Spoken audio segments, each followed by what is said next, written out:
panas banget kayak bakar. Aduh, Ray, ini panas banget bajuku.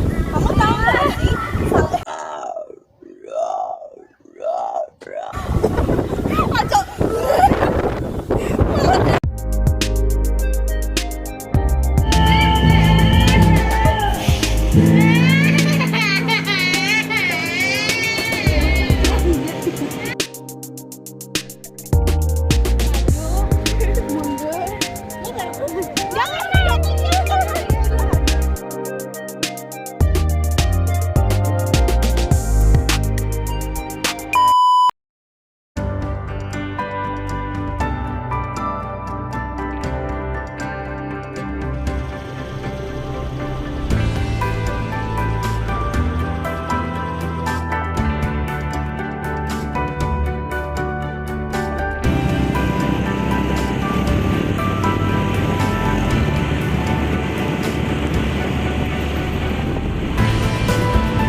Kita sekarang ada di Payanan. Gue sama-sama deh.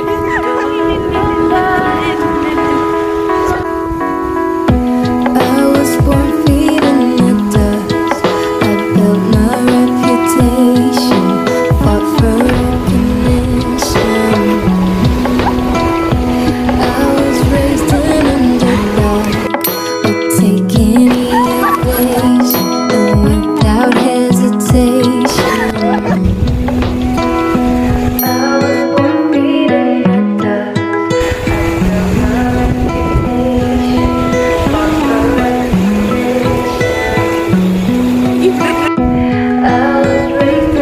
Hai guys, lagi ngapain?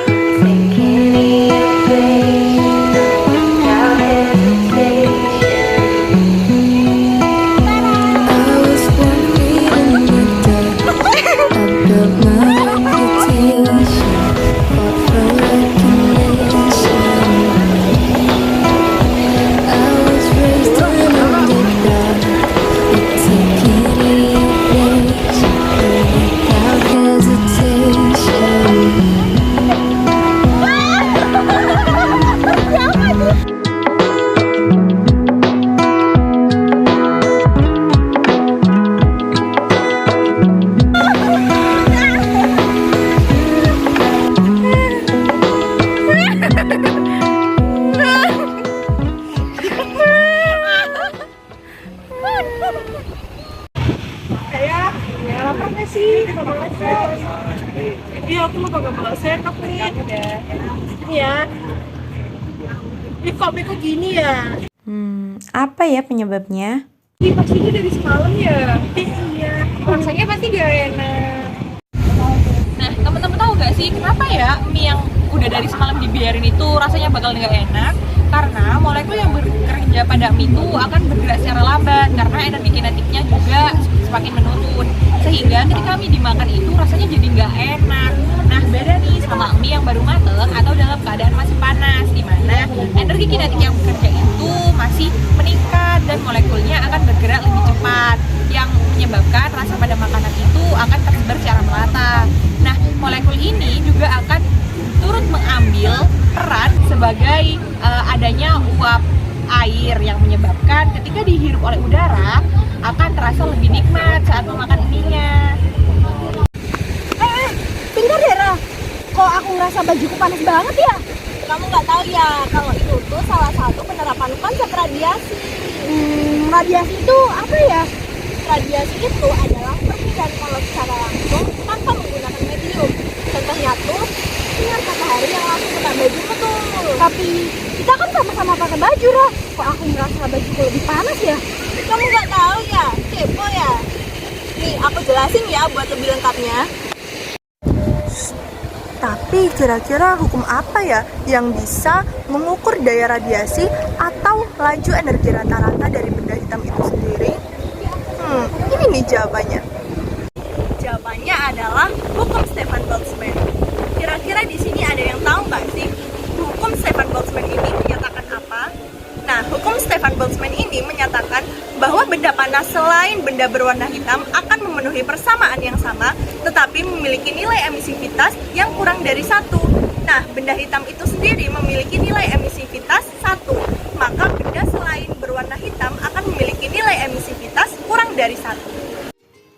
Untuk menentukan daya radiasi atau P sama dengan E atau emisivitas jika menggunakan benda hitam, nilainya adalah 1, dikalikan dengan konstanta Stefan Boltzmann yang bernilai 5,67 kali 10 pangkat min 8 Weber per meter kuadrat kali Kelvin pangkat 4. Kemudian dikalikan luas permukaannya, yaitu dalam meter kuadrat, dan dikalikan lagi dengan suhunya dalam Kelvin.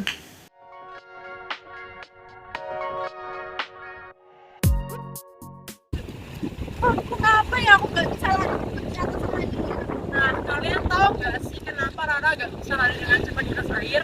Nah, sini aku jelasin. Nah, jadi massa jenis benda merupakan pengukuran massa benda dengan volumenya. Dapat diartikan juga sebagai perbandingan antara massa benda dengan volumenya. Massa jenis benda dapat dihitung dengan massa dibagi dengan volumenya. Dapat dihitung juga dengan Rho sama dengan M per V. Jadi, semakin besar massa jenisnya, maka akan semakin besar pula partikel-partikel. Namun sebaliknya, apabila semakin kecil massa jenisnya, maka akan semakin tegang pula partikel-partikel. Nah, itu sebabnya Rara merasa sangat lelah dan sangat berat apabila berlari di atas air dibanding dengan Ira yang berlari di atas daratan.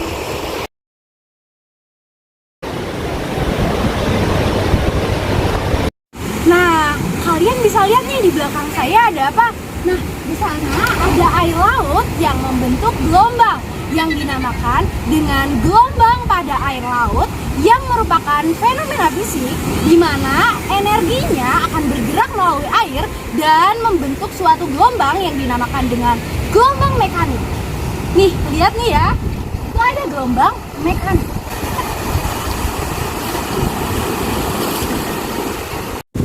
Gelombang pada air laut ini terbentuk karena adanya beberapa faktor yang mempengaruhi. Yang pertama itu yang saya rasakan, yaitu angin yang berhembus. Yang kedua yaitu perubahan suhu atau perbedaan suhu. Yang ketiga ada gempa bumi. Dan yang keempat adanya gaya tarik-menarik antara bulan dan matahari, misalnya pada saat malam hari. Nah, jadi gelombang tali dan gelombang air akan merambat melalui medium dan akan mengalami gelombang transversal. Terlihat pula di gambar terdapat bukit serta lembah. Nah, setelah diberikan gambar yang tadi, apakah kalian bisa untuk menentukan mana bukit dan mana lembah pada gelombang pada air laut? Tulis di kolom komentar ya.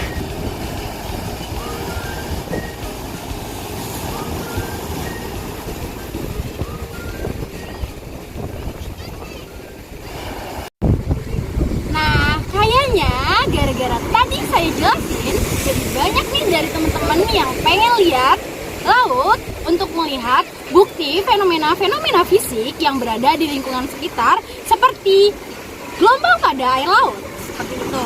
Nah, jadi mari untuk berkunjung ke laut untuk menikmati fenomena-fenomena fisika atau fenomena fisik yang sangat seru dan menyenangkan.